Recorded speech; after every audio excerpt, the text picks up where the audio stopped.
ಶಂಕರ ಹಿಂದೂ ಧರ್ಮವನ್ನ ಪುನರುತ್ಥಾನ ಮಾಡಿ ಕನ್ಯಾಕುಮಾರಿಯಿಂದ ಕಾಶ್ಮೀರದವರೆಗೆ, ಅಗರ್ತಲದಿಂದ ದ್ವಾರಕೆವರೆಗೆ ಒಬ್ಬ ಶಂಕರ ಮಾಡಲಿಕ್ಕೆ ಸಾಧ್ಯವಾದಾಗ ನಾವು ಇಷ್ಟು ಜನ ಆತ್ಮತತ್ವವನ್ನು, ಆತ್ಮವಿಚಾರವನ್ನ, ಆತ್ಮಶಕ್ತಿಯನ್ನು ತಿಳ್ಕೊಂಡ್ರೆ ಇಡೀ ಭೂಮಿಯಾಗೆ ಪ್ರಪಂಚವನ್ನೇ ನಾವು ಬದಲಾಯಿಸಿಕೊಳ್ಳೋದು.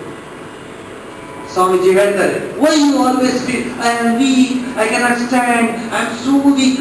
ಸ್ಟ್ಯಾಂಡ್ ಅಪ್, ಉತ್ತಿಷ್ಠತ, ಜಾಗೃತ, ಪ್ರತ್ಯವರಾನ್ಯ ಬೋಧಕ. ನೀವು ಆತ್ಮಶಕ್ತಿಗೆ ದೇವಸ್ಥಾನಕ್ಕೆ ಹೋಗ್ಬೇಕಂತಿಲ್ಲ, ಆತ್ಮಶಕ್ತಿಗೆ ನೀವು ಆರಾಧನೆ ಪೂಜೆ ಮಾಡಬೇಕು ಅಂತಿಲ್ಲ. ಆತ್ಮಶಕ್ತಿಗೆ ನೀವೇನಾಗ್ಬೇಕಂದ್ರೆ ನಿಮ್ಮನ್ನ ನೀವೇ ತಿಳಿಯೋದಕ್ಕೆ ಪ್ರಯತ್ನ ಪಡಬೇಕು. ಭಾಗ್ಯದ ಲಕ್ಷ್ಮಿ ಬಾರಮ್ಮ ಅಂತಂದ್ರೆ ಬರೀ ಭಾಗ್ಯ ಅಂದ್ರೆ ಹಣ ಒಂದೇ ಅಲ್ಲ, ಆ ಮನಸ್ಸಿನ ಪಾವಿತ್ರತೆ, ಮನಸ್ಸಿನ ಆ ಆ ಕಲ್ಮಶಗಳೆಲ್ಲ ಇಲ್ಲದೆ ಇರುವಂತಹ ಪವಿತ್ರವಾದ ಮನಸ್ಸಿದ್ರೆ ಸಾಕು. ಆ ಆತ್ಮಶಕ್ತಿ ಅನ್ನೋದು ಹಾಗೆ. ನೆಲ್ಸನ್ ಮಂಡೇಲ ಅಧ್ಯಕ್ಷ ಪದವಿಯನ್ನು ತಗೊಳಕ್ ಮುಂಚೆ ಏನ್ ಮಾಡ್ದ? ನೆಲ್ಸನ್ ಮಂಡೇಲ ಹೇಳ್ದ, ಒಬ್ಬ ಗುಜರಾತಿ ಬ್ರಾಹ್ಮಣನ್ ಕರೆದ್ಬಿಟ್ಟು, ನಿಂದೊಂದು ಮಂತ್ರ ಇದೆಯಲ್ಲ, ಶ್ರೇಷ್ಠವಾದ ಮಂತ್ರ.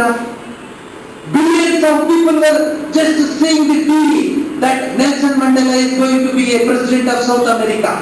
But Nelson Mandela selected one Gujarati Brahmin and he called him. ಆ ಮಂತ್ರವನ್ನು ಹೇಳುತ್ತೀರಾ? ನಾನು ತಗೊಳಕ್ ಮುಂಚೆ, ನಾನು ಈ ಪದವಿಯನ್ನು ತಗೊಳಕ್ ಮುಂಚೆ ನಿಮ್ದು ಪವಿತ್ರವಾದ ಮಂತ್ರವನ್ನು ಹೇಳ್ತಿರತ್ತೆ, ಗಾಯತ್ರಿ ಮಂತ್ರವನ್ನು ಹೇಳ್ತಾರೆ.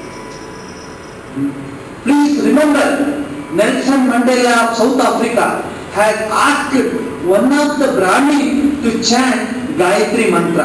ನಮ್ಮ ಪಾರ್ಲಿಮೆಂಟ್ ಅಲ್ಲಿ ಹೇಳ್ತಾರೆ, ನಿಮ್ಗೆ ಯಾರೋ ಧೈರ್ಯ ಇದ್ರೆ.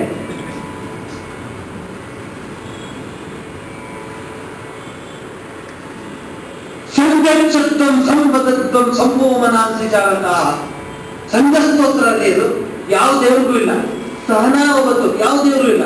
ಸಹನಾವತ್ತು ಸಹನೋ ಗುಣಂತು, ಎಲ್ಲ ಒಟ್ಟಿಗಿರೋಣ, ಒಟ್ಟಿಗೆ ಊಟ ಮಾಡೋಣ, ಒಟ್ಟಿಗೆ ವಿಚಾರ ಮಾಡೋಣ. ಇದನ್ನು ಹೇಳಿದ್ರು ಸೆಕೆಂಡ್. ಯಾಕೆ?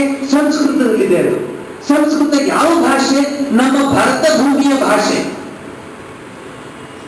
We are not allowed to say that. We are not allowed to chant that.